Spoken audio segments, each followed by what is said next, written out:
सुप्रभात प्यारे विद्यार्थियों, आप सभी कैसे हैं बच्चों। आशा है आप सभी अपने परिवार के साथ स्वस्थ होंगे।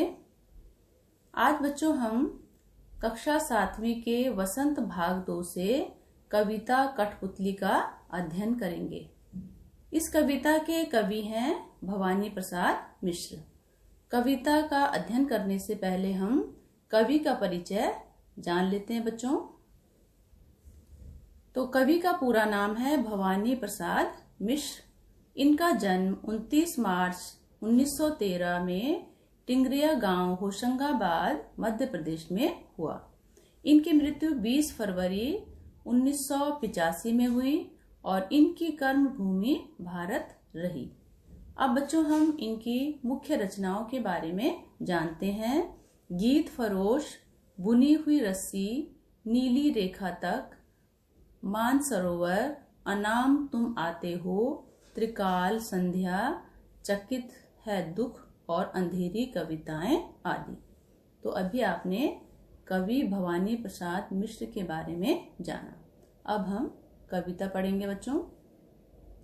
तो कविता का नाम है कठपुतली। जैसे कि कठपुतली नाम शब्द आप लोगों ने पहले भी सुना है और कठपुतली शब्द का अर्थ आप जानते हैं बच्चों।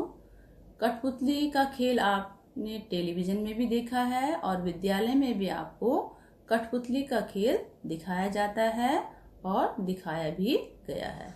इसलिए सारे बच्चे कठपुतली शब्द से परिचित हैं।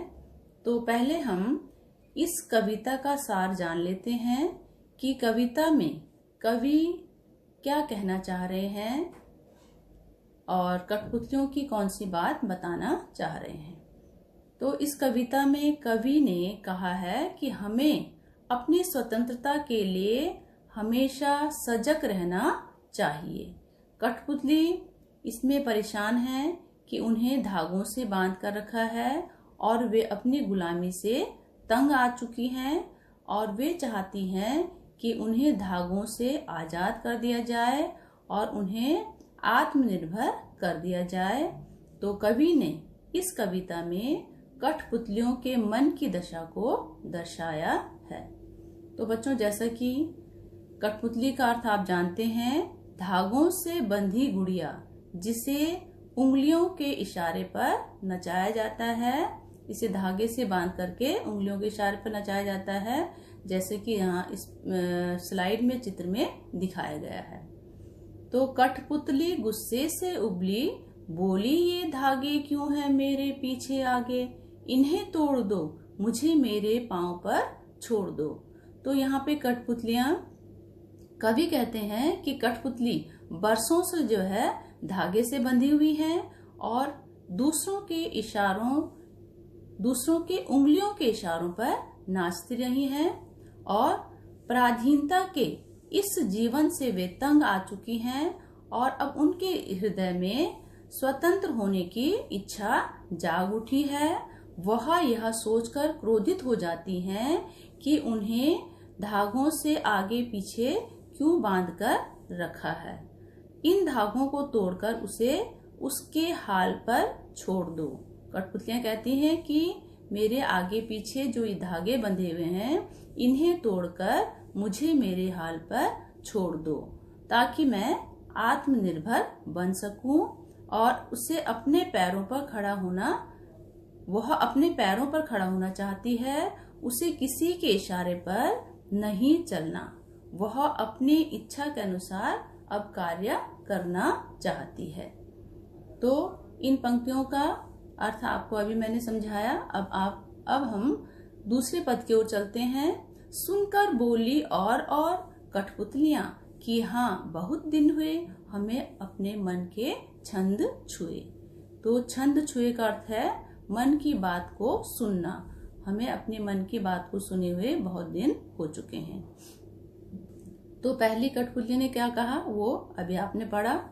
अब दूसरे में पहली कठपुतली की बात सुनकर दूसरी कठपुतलियों के मन में भी आजाद होने की इच्छा जाग उठी और दूसरी कठपुतलियां कहते हैं कि सचमुच बहुत दिन हो गए हैं उन्होंने अपने मन की कोई इच्छा पूरी नहीं की और अपने मन की मर्जी से वे काम करना चाहती हैं। इसलिए उन्हें जो है धागों से स्वतंत्र कर दिया जाए और जिससे कि वे अपनी इच्छा के अनुसार कार्य कर सकें। अतः सभी कठपुतलियां विद्रोह के लिए तैयार हो जाती हैं। अगले पद को पढ़ेंगे बच्चों। मगर पहली कठपुतली सोचने लगी, ये कैसी इच्छा मेरे मन में जगी। तो अब जो पहली कठपुतली है उसे लगा कि ये मेरे मन में कैसी इच्छा जगी है। तो पहली कठपुतली की बात सुनकर जब सभी कठपुतलियां आजादी के लिए विद्रोह करने को तैयार हो जाती हैं तो पहली जो कठपुतली है वो सोच में पड़ जाती है कि पहले उसने केवल अपनी आजादी के बारे में सोचा था, इसलिए केवल उसे अपनी आजादी के बारे में ही सोचने से सोचा था उसने।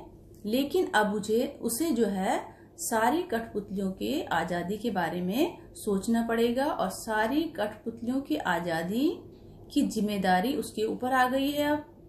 तो वह सोच समझकर कदम उठाना जरूरी समझती है, क्योंकि उसने पहले सिर्फ अपनी आजादी के लिए सोचा था, अब वह सारी कठपुतलियों की आजादी के बारे में सोच रही है।